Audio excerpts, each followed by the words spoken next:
నేను ఆ రోజు హైదరాబాద్ని అన్ని విధాలా అభివృద్ధి చేశాను.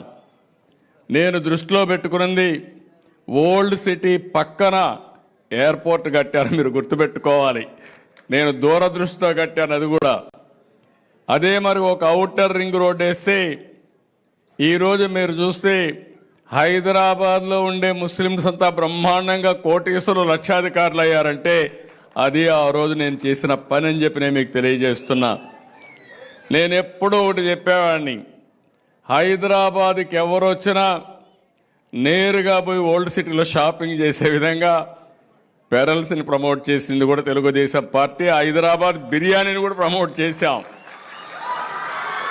ప్రపంచం మొత్తం హైదరాబాద్ బిర్యానీ అంటే దానికి ఒక ఛాంప్ క్రియేట్ చేసే పరిస్థితికి వచ్చామంటే, ఇంకొక పక్క ఆ రోజు ప్యాలెస్ ఉంటే, పలక్నవా ప్యాలెస్ ఉంటే నిజాం సంస్కృతిని కాపాడడానికి ఒక బ్రహ్మాండమైన హోటల్ పెట్టి దాన్ని కూడా పరిరక్షించామని చెప్పి కూడా నేను మీకు తెలియజేస్తాను. ఒకటి రెండు కాదు, నేను వారసత్వాన్ని కాపాడడం కోసం అన్ని విధాల ప్రయత్నం చేశాం.